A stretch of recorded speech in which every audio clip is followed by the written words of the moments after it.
my summer in the city. Good evening and welcome to Talk of the Neighborhoods. I'm Joe Heisler, your host, coming to you from the BNN Live studios, Eggleston Square, Jamaica Plain, where tonight on the Boston Neighborhood Network, we continue our election 2013 coverage with yet another of the mayoral contenders in this fall's elections. This is turning out to be a real Donnybrook.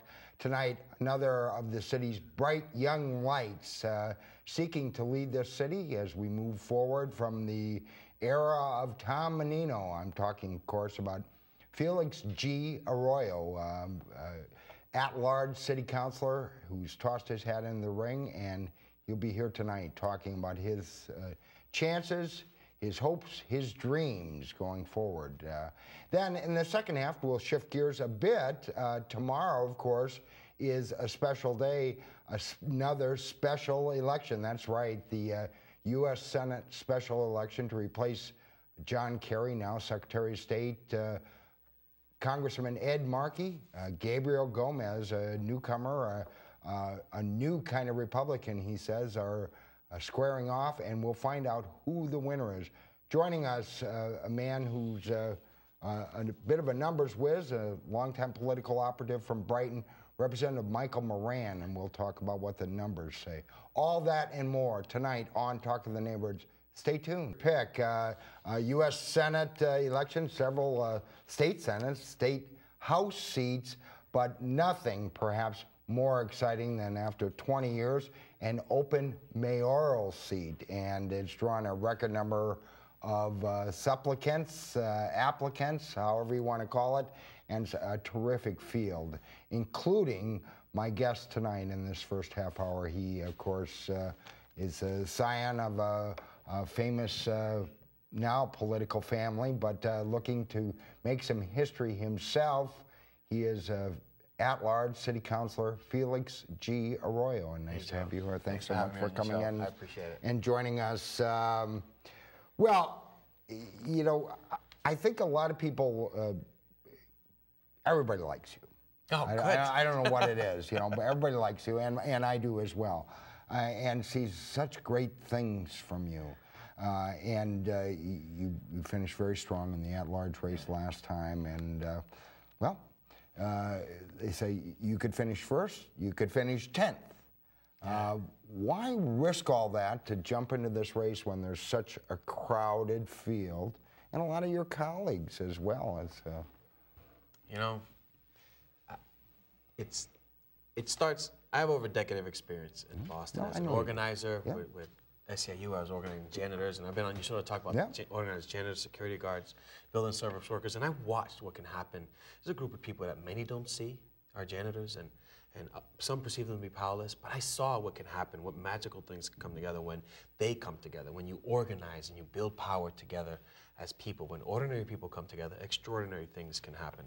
I then took the leap, ran for city council, was elected twice at large, and been so very grateful for the support the city has given me, and just want to say to all the voters out there, I just want to thank them for have given me the opportunity to serve as their at-large city councilor.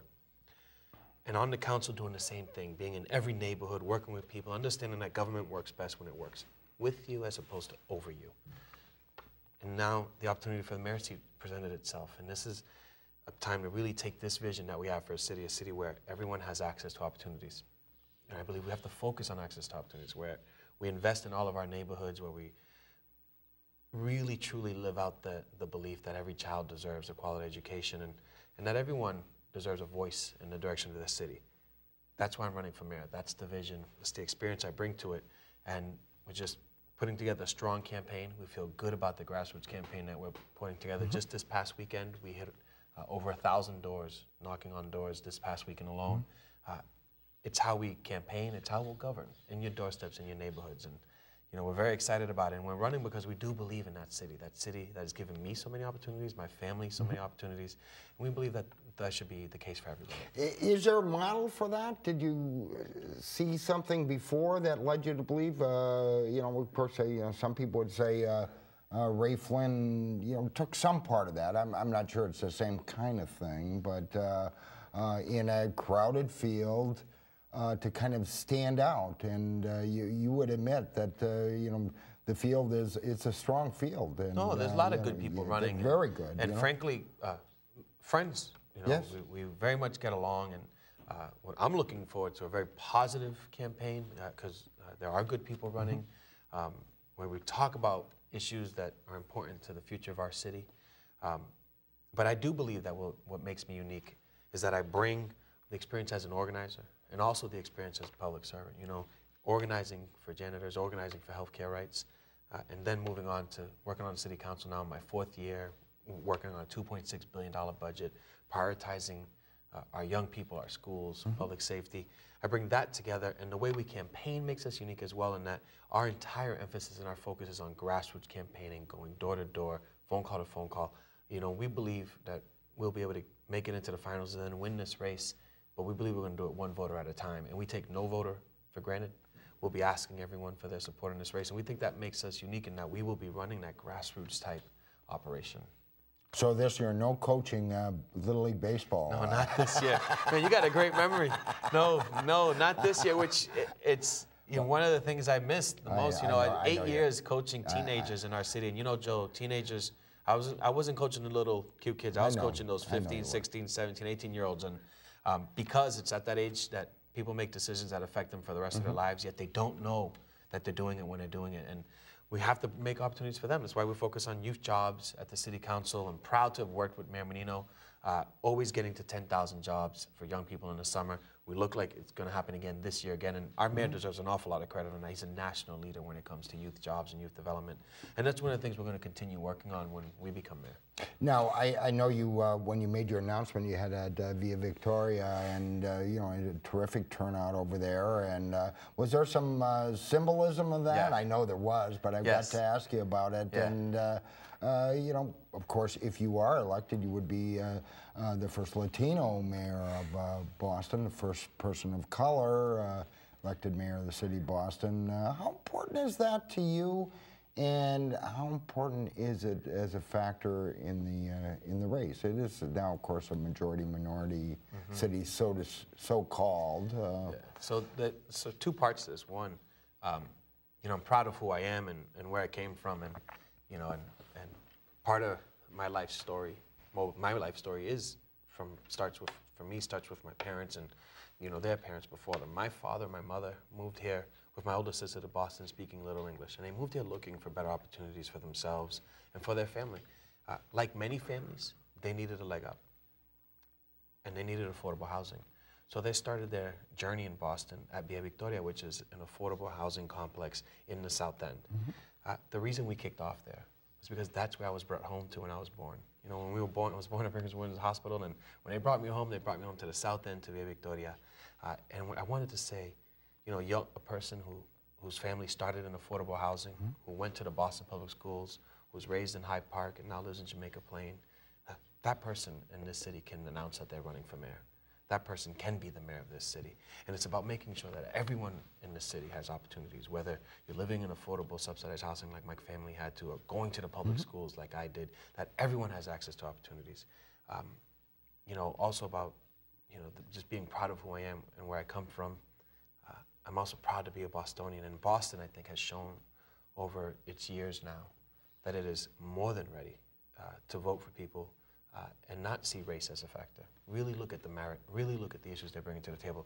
I've been elected now twice at large. No, I was going to say, able to represent the entire city and every neighborhood, and I'm so proud of that. It wasn't about race, although, there is a history of voting patterns based on ethnicity and race, certainly, and of course you're not the only person of color in the race, and but given the fact that for so long the city has been governed by first Yankees and Irish Americans, now the last 20 years Mayor Moran, the first Italo-American, and do you think that's is a factor in the back of people's minds and voters? Do you get some sense out there? They say, it's about time. Of course, we've been talking for over 10 years now about New Boston and so on and so forth.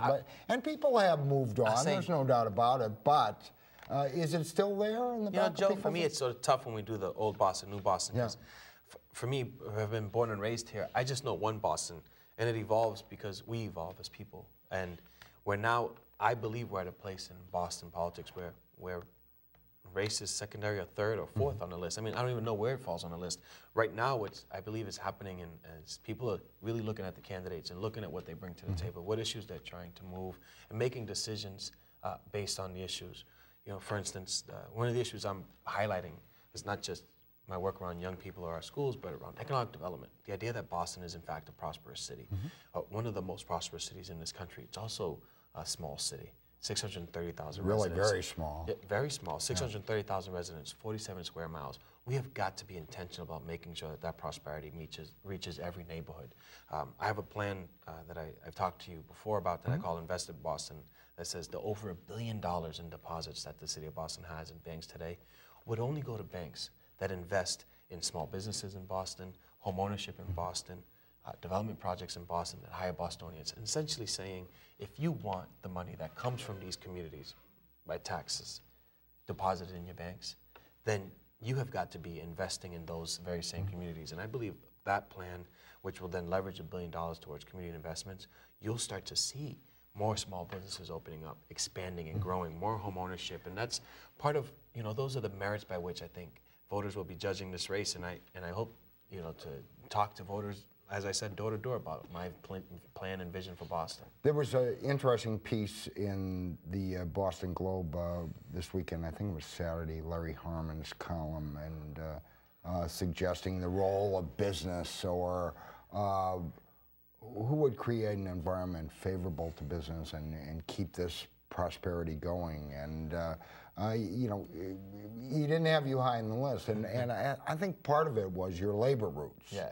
And the fact that you've worked very closely with labor unions. Is that, in your mind, an unfair kind of assessment? And how important is that to kind of establishing that kind of confidence in the business community? I mean, you know, the plan I just described, Invest in Boston, in fact, would lead to a lot more investments in our small businesses, our local businesses, and development projects, and would really help ensure that the prosperity that's in Boston reaches every neighborhood. You know, my time at SCIU Local 615, I'm very proud of it. You know, we were working for janitors who were making $9 an hour. Well, the Clinton and Women's study suggests that you need to make as much as $16 hours to have what's called a living wage, which is being able to pay the bills, provide for your family, make ends meet. You know, growing up in Boston, there were times where the oven was my source of heat. There were times where we boiled water on the stovetop because that's how you got a hot bath. It was in those moments that my parents used that to teach us that it's not about how big your house is, how many cars you have, how much money you make. It's about how many people's lives are better because you existed. And that's going to be my focus. How many lives become better because we intentionally work to make sure that those opportunities were created. That's my focus. Business does have to be strong for us to have jobs. I understand that. And that's the relationship that we'll have. For good jobs to be created in Boston and for the jobs we have today to become good jobs, then yeah, we need to have strong business, but we need business partners who want to work with community, who want to provide good jobs.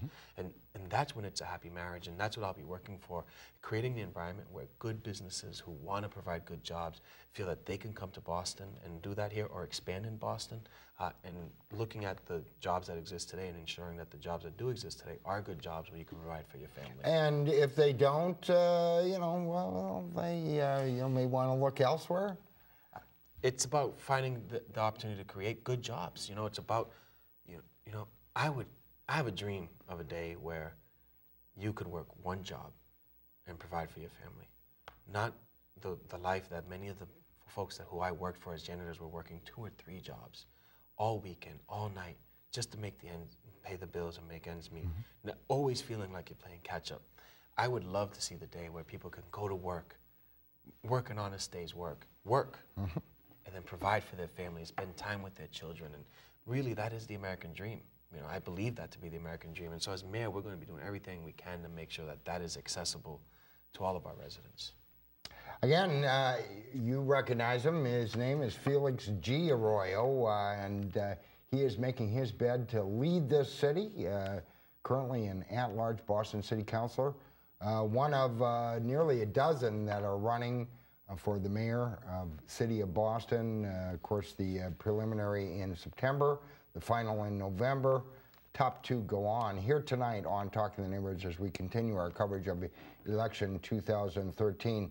Give us some idea. Give us the calculus of how this works out. Because, you know, everybody has strength in certain areas, or most of them do. They have some kind of base, and then the potential to cross over and finish well enough in perhaps some areas that aren't their base. But give us the calculus that puts Felix Arroyo in the final. Well, at the risk of putting the entire strategy out for all to see. Yeah, the nice thing is there's no secrets in this business, and I'll say it that Boston is a city of about 22 neighborhoods, depending on how you define a neighborhood. Within neighborhoods, there's neighborhoods, right? You could take Dorchester, and you have Cedar Grove, you have Pope's Hill, you have Neponset, Lower Mills, St. Mark's, Fields Corner, all in one Dorchester. Our campaign model is based on running citywide. I'm looking to be mayor of the entire city of Boston, not just a piece of it. We plan on running citywide, and we plan on looking at those 22 neighborhoods and running campaigns in each neighborhood. Understanding that one of the beauties of Boston is that we have different and distinct neighborhoods, right? Not all neighborhoods look alike or even feel the same. You know, fortunately. And if you're, but for instance, you could be in a downtown neighborhood like Bay Village, and then be in a neighborhood like I grew up in Hyde Park, and they look very different. Still families there, people trying to make ends meet, really working, finding, and really loving Boston, but very different. We're going to run a campaign in each neighborhood. We already have 2 offices now, one in Lower Roxbury, South End, one in Jamaica Plain. We plan on opening offices in East Boston and Hyde Park, Mattapan, and Rosendale, you know, in Dorchester. We plan on opening in all the neighborhoods and running neighborhood-based campaigns, going door to door in those neighborhoods. The science is very simple. We will go door to door. We will call you. We will knock on your door. We will meet you in your barber shop or in your grocery market, where you're at. We'll have a conversation about the future of the city, and we hope to earn your vote, 1 vote at a time. And we believe that that science will get us not only into the finals, but we'll be able to win the mayor's race. How important is money in that factor? Of course, you got some of these candidates have been saving up money. They haven't had an opponent for ages. Dan Connolly is the most obvious example. The DA, he's got nearly or roughly $1 million in the bank. How does a Felix Arroyo, or for that matter, other candidates that haven't been in the game that long, compete against that? Or is that not a factor? We have to raise enough money to compete, and I'm going to let folks know that if they want to be a part of this campaign, they can visit us at forwardwithfelix.com. You can sign up to volunteer. You can look at our issue statements. We put out a long platform there. You can also donate if you wish. We'll have enough to compete. The reality is, though, how much do you pay a volunteer? And that's what our campaign is focused on. We'll raise enough to win on liquid capital side, but our entire focus is on human capital. So on raising enough people to win, meeting enough people to win, and encouraging enough people to be part of this campaign, a campaign that's focused on opportunities for everyone. A campaign that believes in investing in every neighborhood, that believes every child deserves an education, and that everyone deserves a voice in the direction of the city. Anyone who believes in that message, we're inviting them to be a part of this campaign. And we have found that it's been working. I mean, over $1,000 in 1 weekend. Well, and it raises an interesting point. A lot of about getting recruiting volunteers is inspiring them. How are you feeling? There's got to be a lot of pressure. Are you up to the challenge? And what's been the reaction so far? You know, I've known you for a long time, and I know what you're capable of and how good you are at this. But are you feeling the pressure as well? You know, no, we just focus on what's before us, you know, and focus on the plan that we have at hand. And, you know, I feel like I'm the luckiest person in Boston. For work, I'm supposed to be in every neighborhood. That's my job. You're supposed to talk to people. Be in every neighborhood, talk to folks, get ideas, and watch those ideas become reality. That's what I do for work. I get to wake up every day and actualize my values and think about what would make a better Boston and try to get that done. And campaigning, that's what we're doing. We're going out to every neighborhood, talking to voters, and I love it. I enjoy it. It's what I was doing before I was running for office, and I get to do it now and run for office at the same time. For me, it's a great time. And you know, I grew up playing baseball, and I love being at bat. Every morning I wake up and I'm at bat. I'm at bat again, and I just really enjoy it. I love talking to people, and I actually think it's not just for as a form of vote collection, you know, and meeting voters. Talking to people and bringing people together is how you make a better city, right? You go into neighborhoods, you find out what's important for the residents of those neighborhoods, and you know what's funny? Not only do they know what's important to them, they have great ideas, the best ideas on how to bring solutions, how to make the neighborhood better. And you work with them and implement them. Government works better when it works with you as opposed to over you. And I understand that, and that's what our time in the council's been about. That's what this campaign's about. And when we're mayor, that's exactly how we'll operate.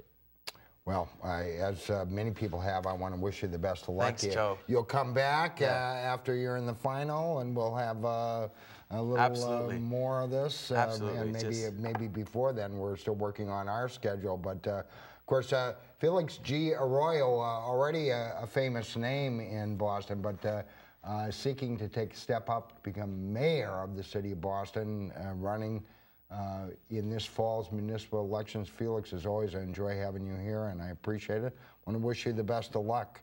Thanks for having me, and you know, thanks for the many years of you doing this show and bringing this information to Bostonians. It's very important. We appreciate it. I appreciate that. When we return with more of Talking the Neighborhoods, well, we'll shift gears a bit.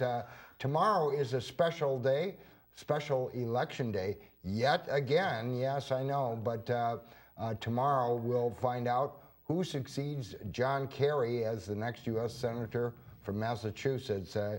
Joining me, a man who likes to crunch some numbers, and veteran political operative from Brighton, Representative Michael Moran joins us, and we'll talk about that race and more. More of Talking the Neighborhoods tonight, a two-part show, and in the second half, looking forward to tomorrow. That's right, another special day, a special election day. There's been several of them of late, though perhaps tomorrow's election is the most significant. It will determine who succeeds now former Senator John Kerry, Secretary of State John Kerry, as our next U.S. Senator from Massachusetts. And last week, of course, we had Gabriel Gomez here.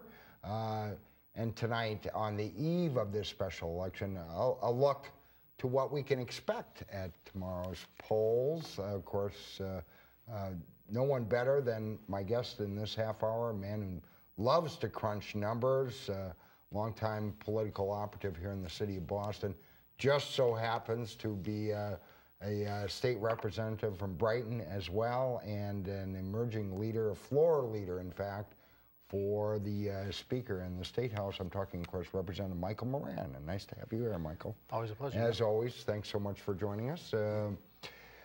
Well, of course, you know, all the pundits would say, you know, this election is there for Ed Markey to win. After all, this is a blue state, and but he seems to have be kind of piling it on.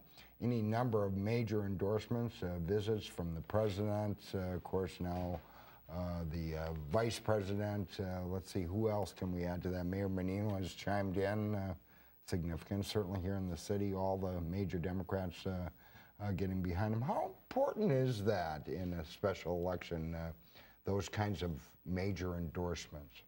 Well, I think what it does is it occupies the airtime. And one of the things I think he learned from the Martha Coakley race, and unfortunately that's the race that we have to, it's the most recent race for the same seat where the Republicans were successful. So you have to compare it to that, like it or not. And what he is doing is he's occupying airtime. So every 2 or 3 days there's something, whether it's Joe Biden, whether it's the President of the United States, whether it's Tom Menino, whoever it is, it's taking up time and space. And Gabriel Gomez, unfortunately, or fortunately, depending upon where you sit on the scale, has no time or space to have because he doesn't have those types of endorsements come in. He did have Rudy Giuliani come in, he did have John McCain come in, but having those two people come in to a state like Massachusetts, I'm not sure helps him very much. I do know that Scott Brown is out there right now campaigning for him, and they've gotten a little bump from that.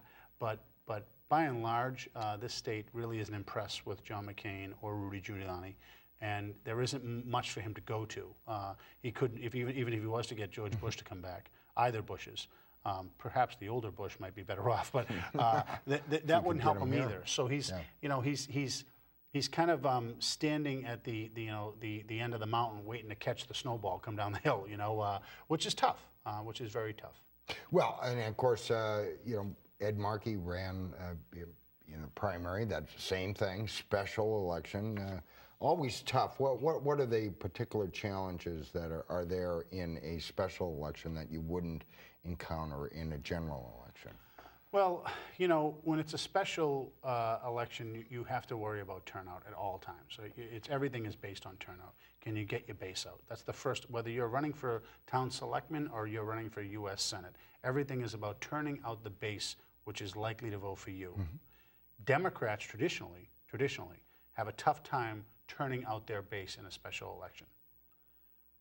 So there's an opening there in theory. Of course there is. Yeah. Of course there is. Because, for instance, you know, the kids from college that would vote in Boston or in Worcester or in, you know, other places throughout the state are gone.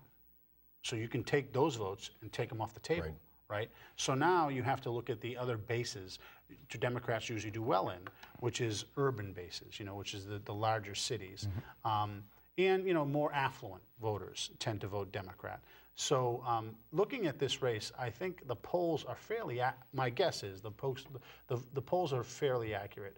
One of them is because I think Ed Markey's ran a pretty good race. I know pundits will always criticize, but I think he's run a fairly good race. Better than some have expected, and I should say, in all fairness, you've endorsed him in this race, so just so our viewers know. But because you know, some suggested that he was taking it for granted. You know, a Democratic congressman, he won the primary, running against somebody that's never held elective office. Well, again, as compared to the last U.S. Senate race, I think it's hard for you to say he's taken it for granted because what I've seen, at least when you pick up the newspaper or you go on the internet, you see Markey. And when you're in the debates, if you took you know, a split screen and you had the debate on one side from a few years back with Martha Coakley and Scott Brown, and on the other side you had the Markey and the Gomez debate, Markey goes after Gomez, right? Whether it be why didn't he play his plumber? And then just remember that whole plumber argument. Right. That took up about 7 days of the media, right? Well, I did play him up. Well, I didn't play him up. Then he ended up paying his plumber. And then it was like, it was on and on and on, you know, with regard to his professional record. Well, what businesses have you worked for? He didn't tell you business. Why didn't you tell us? So this all takes up space and time. Same kind of thing as the thing you were talking at the top. It takes up time it takes up time and space. So what happens to Gomez is he has a tough time getting his message out there. I think Gabriel Gomez in the last 3 or 4 days has done a nice job on two fronts. One is we had a poll that came out that said of all the organizations in government that we deal with, the least favorable is the Congress, right? Congress as a whole, right? So it came out at 10%. Right. So he tied that to the fact that Ed Markey has been in Congress for 37 years. And if you look at that last debate that he did, he clearly had a direction he was going in as opposed to the first two debates. He's taken some of that debate, literally some of the footage from that debate, and turned it into a commercial. And what does that commercial say? He said 37 years to change immigration. He said 30, you know, all the various issues, and he hasn't done it. Give me whatever many months, and I'll do it. Which is probably the best he's done as far as a strategy, because what he hasn't been able to do is get up off the canvas, because every time he gets up, he gets knocked down. He gets up, he gets knocked down. And then if he ain't getting knocked down, you know what happens? You know, the president's coming into town, or the vice president's coming. So it's just it's kind of sucking up air. Sucking up all the oxygen. Might be too little, too late. Yeah. Again, you know, knowing that you're supporting the Democrat, but do you see a path for Gomez to win this thing? The latest, the Suffolk poll, Suffolk University poll, showed him down by 10 points. But do you see a possible path for Gomez to win this thing? Kind of you know, yes. Some of the polls suggested Scott Brown was coming on very late when he ran against Martha Coakley, but not the same vibe. No. Do I see a path? It would be extraordinary if he won this race, given what the polls suggest. There has yet to be a poll, a single poll that has been inside the statistical margin of error of 5%. Hasn't been one that happened. if you have poll after poll after poll that is outside the statistical margin of error, then the chances are that those polls were all correct.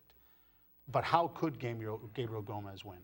There would have to be a depression of votes of the likes that we haven't seen in a long, long time. Everybody just stays home. Everybody just stays home. And then he would have to turn out the traditional bases, which are, Worcester County with the exception of Worcester. He'd have to turn out all those cities and towns around Worcester. Then he'd have to turn out, some of the more conservative South Shore towns and some of the towns that I call the elbow, which is where Scott Brentham, Blackstone Valley, he'd have to turn out those towns.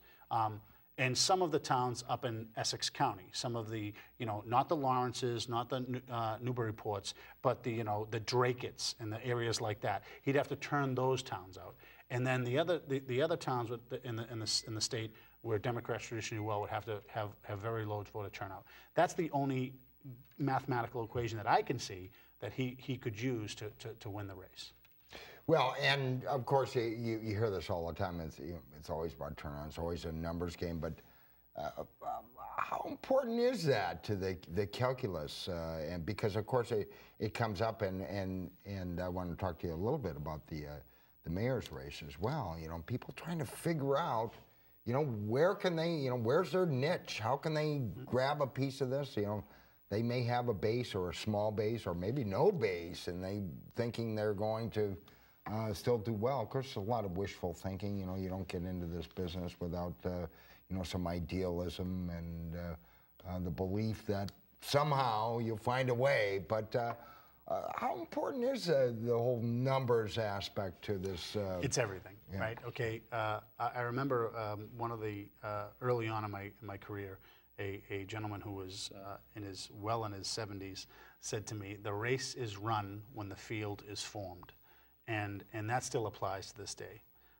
One of the reasons that you saw a situation where Martha Coakley won and where Shannon O'Brien, go back to the governor's race, won, is that the votes were being split in such a way that a candidate like that could win.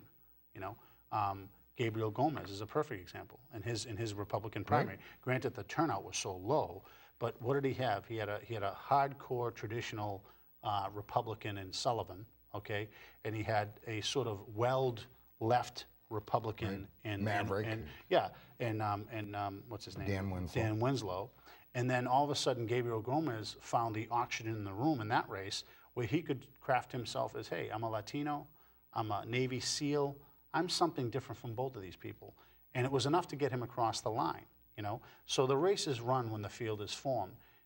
In the mayor's race, you mentioned that earlier, there's so many candidates running that every one of them claims a certain piece of the vote, which I think is going to make for a very interesting race. Very interesting race. Because there is no one or two in this race right now. Right. There is dominant. There is no one dominating. They all dominate in different areas. Okay. One certainly dominates in money. One certainly dominates in traditional support. Every one of them dominates in a certain area, or in their respective area, they own that vote. So I think you have a race where you're going to see, a lot of people with, 12, 15, 17% of the vote, and the winners in the race, in the 20s. Might have 20%. They'll have 23%, 24%. So the two people that move on to the final are only going to need 23, 25% of the vote to get into the final. Now, very early on, you cast your lot with Charlotte Golar-Ritchie, a former state representative from Dorchester and former director of the mayor's office of neighborhood development. Tell us your thinking there. What's a nice Irish Catholic boy from Brighton have in common, and what made you decide to throw your lot in with her? And maybe you are the exception. As far as I know, there are no mayoral candidates from Brighton. No. But Bob Ruffalo was the last one. Right. Maybe that wouldn't be a factor anyway. But just to give us some insight of how you were thinking and how other people, and you're, I'm sure, not the only. Well, you know, in fairness, I know all the candidates, and when you've been in the business for a while and you've run and lost and then won and then had to deal with the city and. Wait a minute, how many times you lose? I lost twice, Phil. But, you know, and they had to deal with the city and, you know, a lot of the issues that we do up at the State House ought to, you know, affect the city of Boston. And incidentally, you know, I really think that, and I know everyone has said it, that Tom Menino is going to be very much missed. He was a fantastic mayor. He knew about the issue. More so than people realize? Well, way more than people realized. I mean, he knew about the issue and the pothole and the light on your street that was out, but he also knew about a piece of legislation that was in the Education Committee that was going to affect his schools. And he was able to dance across all those issues and know something about all of them. So that being said, you know, he is very much, we're going to miss, you know, him. And I would have voted for him again and again. But in this race, why did I choose Charlotte? You know, every one of them brings a certain expertise to the field. The one thing that appealed to Charlotte about me is that none of the candidates running have ever sat in a cabinet meeting, have any idea what sitting in a cabinet meeting with the mayor is like. None of them have any idea, in addition to that, how you interact with state government when she worked with Charlotte, when Charlotte worked with the Governor Deval Patrick. None of them, as combined with those other two, have any idea of what it's like to be a member of the House. She was a state representative. Charlotte has a unique career path that I think separates her from everybody in this race. Charlotte is also raised her family in Boston. Her kids went to Boston public schools. She has a unique perspective as a mother, as somebody who is the only woman in this race. I was going to say. So I mean, all of it together, no one thing makes a candidate. You know, you have a district attorney running who specializes in public safety, and he is the strongest candidate in that regard, quite frankly. You have, you know, another candidate who specializes in labor and has deep connections to unions and laborers. And those are both, you know, but it takes more than that to be a mayor. And it takes more than that to be a successful candidate. And I think when you look at Charlotte and you look at all the things that she brings to the table, at least for me, she was clearly the best candidate for me to choose. But, you know, others like yourself, and I realize you're unique, because I think a lot of people are out there, are struggling, and myself included, although I won't be voting in this election because I don't live in the city. But, you know, I know all these guys, and I happen to think it's a terrific field, maybe one of the better fields I've seen in a long time. There's some good candidates in this race. How do people kind of separate those kind of loyalties? I mean, you said it yourself. You know every one of those people, and I'm sure there was several people very disappointed in Representative Michael Moran. Hey, Michael, you know, what about me? Actually, the truth of the matter is I probably knew all of them more than I do Charlotte. Yeah. But you know, when you put your name on a sign and you decide to run for office, you understand. You understand that, you know, somebody who could be with you one day may not be with you the other day, and somebody who wasn't with you could someday down the road be helpful to you. So you know, we're all adults and we understand how this works. And it depends upon who makes the final, right? Yeah, and for me personally, you know, it isn't about, you know, oh, did I offend somebody, or are they going to be mad at me and not talk to me? If you do that, then I think you probably have a good indication of why I probably wouldn't support you anyway. You know, ultimately, we all are accountable to the voters, and we have to, you know, do right by the people in our districts and our constituency. And if that's the mindset you have, then, you know, then you're probably not going to win the mayor's race to begin with. So most of the candidates who are running right now that I've run into, you know, even Felix, when I left here, you know, I shook his hand. I said, "How you doing?" He said, "How you?" And they understand. I mean, you can't put your name on one of those signs and run for office and not understand that part of the race. Plus, given the fact that it's a runoff system, it's an incentive, you know, not to, you know, kind of alienate people. And of course, you know, because if you make the final and somebody else doesn't, maybe they throw their lot in with you, maybe they don't. And the same person who told me that, you know, the race is won and the field is won also said to me, politics is a game of addition. So if you go into it with the attitude that that person wasn't with me. Eventually the math is going to catch up to you, and you're going to be voted out of office. So you can't do that. You know, you have to be respectful of people's decisions and their choices.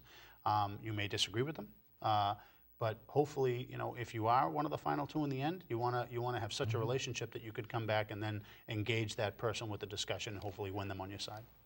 As we're watching the mayor's race, what should we be looking for? What signs should we be looking for? Of course, traditionally, people say, well, how much money did you raise, or this or that.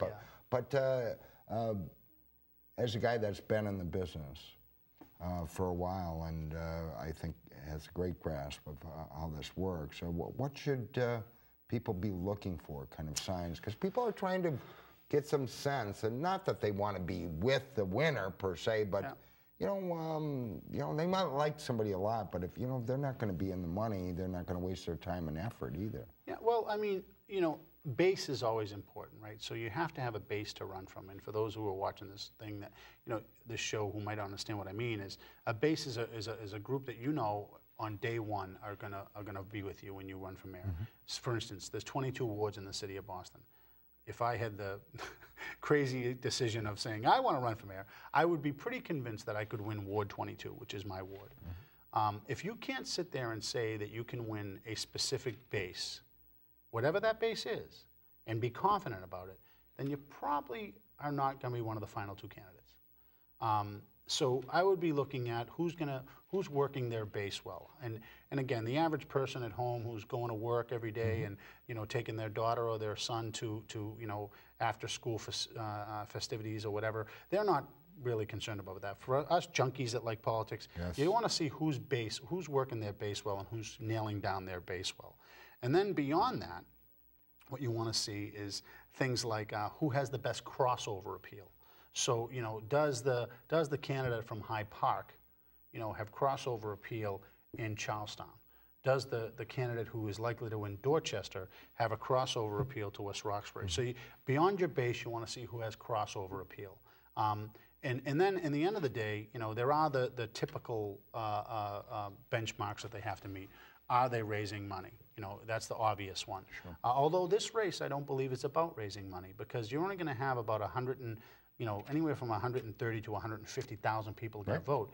That's not a lot of people. And it's a relatively short porch. It's not like people have been running for 2 years. Well, we all know money moves the numbers, right? Yeah. So we know if you spend money on channel 4, 5, and 7 between 5 o'clock and 8 o'clock at night on Monday through Friday, you're going to hit X amount of people, and that will move your message, which in turn will hopefully move your numbers. Everybody knows that. But when I started out this conversation where everyone has a base, okay, those bases are tied. So that number that you have to move is much smaller. So how do you get to that number? How do you find those people? I think there's going to be a tremendous amount of use in the non-traditional media. I think blogs, Facebook, all the internet type of communications are going to be very important. Is that because the group that most uses that, primarily younger people, are more undecided, and that's the undecided vote? Well, the sad part is when we say younger, Joe, we mean like, we don't mean like 18-year-old anymore. We mean like 20s and 30s, that's younger.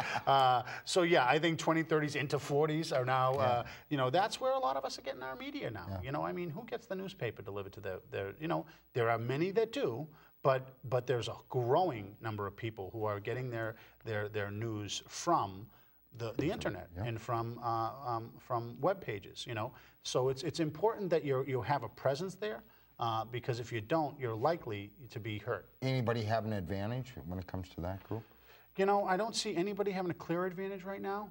There are some that work it's better than others. Mike Ross comes to mind when you're working that type of group.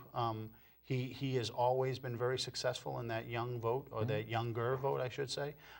So he's the first one that comes to mind. Mike has his own little base that he's got. I've known Mike for years. I mean, literally since he was in his teenage. So good guy. He's going to run a good race. But I think right now, I'd give him the edge on the youth vote. Well, just one of the groups we'll be following, the issues we'll be following as we continue covering this race. Of course, we're talking about the mayor's race, also a very spirited at-large city council race citywide.